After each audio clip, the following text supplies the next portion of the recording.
জানিয়ে দিব এই মুহূর্তে হাতে পাওয়া গুরুত্বপূর্ণ আপডেট বাংলা সংবাদের শিরোনাম। শুরুতেই থাকছে ছাত্রদল স্বেচ্ছাসেবক দলের সংঘর্ষ, গুলিবিদ্ধ সহ আহত ২০। এবারে জানিয়ে দিব কোন দল জনবিচ্ছিন্ন হলে ৫ অগাস্টের মতো পরিণতি হবে বলছে বিএনপি নেতা তারেক রহমান। এদিকে আসামি বাঁচাতে গ্রামবাসীর মুখোমুখি পুলিশ, সংঘর্ষে আহত ৫। আরও জানাবো রূপগঞ্জে সেলিম প্রধানের বাড়ি ঘিরে দুই পক্ষের সংঘর্ষ, পাল্টাপাল্টি গুলি ও ককটেল নিক্ষেপ। সবশেষে জানিয়ে দিব দরবেশ বাবারা এখনও দেশে ষড়যন্ত্র করছে বলে মন্তব্য সমন্বয়ক সার্জিস আলমের। শুনছিলেন হাতে পাওয়া গুরুত্বপূর্ণ আপডেট বাংলা সংবাদের শিরোনাম, এবারে বিস্তারিত। তবে তার আগে অনুরোধ রইল ভিডিওটিতে একটি লাইক দিন এবং কমেন্ট করে জানিয়ে দিন ভিডিও সম্পর্কে আপনার মূল্যবান মতামত। আরও জানিয়ে দিন ভিডিওটি কোথা থেকে দেখছেন বা কোন জেলা থেকে দেখছেন। ছাত্রদল স্বেচ্ছাসেবক দলের সঙ্গে সংঘর্ষ, গুলিবিদ্ধ সহ আহত ২০। প্রভাব বিস্তার ও আরব দখলকে কেন্দ্র করে রূপগঞ্জে ছাত্রদল ও স্বেচ্ছাসেবক দলের দুই গ্রুপের মধ্যে ধাওয়া পাল্টা ধাওয়া গুলিবর্ষণের ঘটনা ঘটেছে। এ সময় দুই পক্ষে গুলিবিদ্ধ সহ অন্তত ২০ জন আহতের খবর পাওয়া গেছে। মঙ্গলবার দুপুরে উপজেলার গোলাকান্দাইল ইউনিয়নের শাওঘাট এলাকায় এই ঘটনা ঘটে। সংঘর্ষ চলাকালে ১০টি মোটরসাইকেল ও কয়েকটি গাড়ি ভাঙচুরের পর আগুন দেওয়ার ঘটনা ঘটে। ঘটনায় গুলিবিদ্ধরা হলেন রাফি আহমেদ স্বপন ও রাজু ভূঁইয়া। তাদেরকে আশঙ্কাজনক অবস্থায় ঢাকা মেডিকেল কলেজ হাসপাতালে ভর্তি করা হয়েছে। স্থানীয় ও প্রত্যক্ষদর্শী সূত্রে জানা গেছে, ঢাকা সিলেট মহাসড়ক সংলগ্ন শাওঘাট এলাকায় একটি আড়ত নিয়ে জাপান বাংলাদেশ গ্রুপের চেয়ারম্যান সেলিম প্রধানের সঙ্গে স্থানীয় ব্যবসায়ী মুজিবুর রহমানের বিরোধ চলে আসছিল। এ ঘটনাকে কেন্দ্র করে সেলিম প্রধানের পক্ষ নেয় জেলা ছাত্রদলের সাবেক সহসভাপতি মাসুদুর রহমান ও তার লোকজন। অন্যদিকে মুজিবুর রহমান ও আড়তের ব্যবসায়ীদের পক্ষে নেয় জেলা স্বেচ্ছাসেবক দলের যুগ্ম আহ্বায়ক রফিকুল ইসলাম ও তার লোকজন। এ ঘটনাকে কেন্দ্র করেই মঙ্গলবার দুই পক্ষে সংঘর্ষে জড়িয়ে পড়ে। সংঘর্ষ চলাকালে কয়েকজনকে পিস্তল হাতে গুলি করতে দেখা গেছে। সর্বশেষ যৌথ বাহিনী পরিস্থিতি নিয়ন্ত্রণে নেয়। কোনো দল জনবিচ্ছিন্ন হলে ৫ অগাস্টের মতো পরিণতি হবে বলছে তারেক রহমান। বিএনপির ভারপ্রাপ্ত চেয়ারম্যান তারেক রহমান বলেছেন, মানুষ যদি রাজনৈতিক দলের সাথে না থাকে সেই দলের কোনো সার্থকতা নেই। কোনো দল বা ব্যক্তি জনবিচ্ছিন্ন হলে তার পরিণতি ৫ অগাস্টের মতো হবে। পাশাপাশি নেতাকর্মীদের জনগণের পাশে থাকারও নির্দেশ দেন তিনি। মঙ্গলবার খুলনা, সাতক্ষীরা ও বাগেরহাট জেলায় আয়োজিত কর্মশালায় অনলাইনে যুক্ত হয়ে এ কথা বলেন তিনি। তারেক রহমান বলেন, বিএনপি জনপ্রিয় কিনা সে সিদ্ধান্ত জনগণ নেবে, যার ফলে জনগণের সাথে থাকতে হবে এবং সঙ্গে রাখতে হবে। কারো পক্ষে একাকী সব সমস্যার সমাধান করা সম্ভব নয়, সবাইকে ধৈর্য ধরতে হবে। এ সময় বিএনপি দেশে রাজনৈতিক ও অর্থনৈতিক স্থিতিশীলতা চায়। তিনি আরও বলেন, অন্যায় বা খারাপ কাজ করলে যে কোনো পর্যায়ের নেতাকর্মীদের সঙ্গে সম্পর্ক রাখবে না বিএনপি। জনগণ বিএনপির উপর আস্থা রাখছে, কিন্তু সেই বিশ্বাস যারা নষ্ট করতে চায় তাদের কোনো ছাড় দেওয়া হবে না।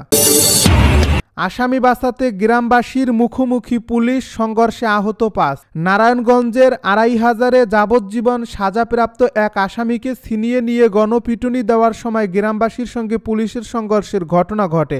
এতে পুলিশ সহ অন্তত ৫ জন আহতের খবর পাওয়া গেছে। সোমবার দিবাগত রাতে উপজেলার হাইজদি ইউনিয়নের রাইনাদি কালাগাছিয়া গ্রামে ঘটনা ঘটে। যাবজ্জীবন সাজাপ্রাপ্ত ওই আসামির নাম শামীম হাইজদি। তিনি আফ্রিদি গ্রামের রুস্তুম আলীর ছেলে। পুলিশ ও স্থানীয় সূত্রে জানা গেছে, সাম্প্রতিক সময়ে আড়াইহাজারের বিভিন্ন গ্রামে ডাকাতির ঘটনা ঘটেছে। এমন পরিস্থিতির মধ্যেই সোমবার রাত ১১টার দিকে ওই এলাকায় অটোরিকশা ছিনতাই চেষ্টাকালে জনতার ধাওয়া খেয়ে টেটারবাগ গ্রামের একটি বাড়িতে আশ্রয় নেন। পরে পুলিশে খবর দেয় এলাকাবাসী। পুলিশ গিয়ে শামীমকে আটক করে নিয়ে আসার পথেই শামীমকে ছিনিয়ে নিয়ে মারধর শুরু করেন এলাকাবাসী। শামীমকে গণপিটুনি থেকে বাঁচাতে গেলে পুলিশের উপর চড়াও হয় এলাকাবাসী। এ সময় পুলিশ ও এলাকাবাসীর মধ্যে সংঘর্ষের ঘটনা ঘটে। ভাঙচুর করা হয় পুলিশের ব্যবহৃত সিএনজি চালিত অটোরিকশা। সংঘর্ষে পুলিশের SI Mazharul Islam, SI Asaduzzaman, SI Mamun ও আসামি শামীম সহ 5 জন আহত হয়েছেন। এর মধ্যে পুলিশ সদস্যরা প্রাথমিক চিকিৎসা নিয়েছেন। তবে শামীমকে উদ্ধারের পর আশঙ্কাজনক অবস্থায় উপজেলা স্বাস্থ্য কমপ্লেক্সে ভর্তি করা হয়। সেখান থেকে উন্নত চিকিৎসার জন্য ঢাকা মেডিকেল কলেজ হাসপাতালে পাঠানো হয়েছে।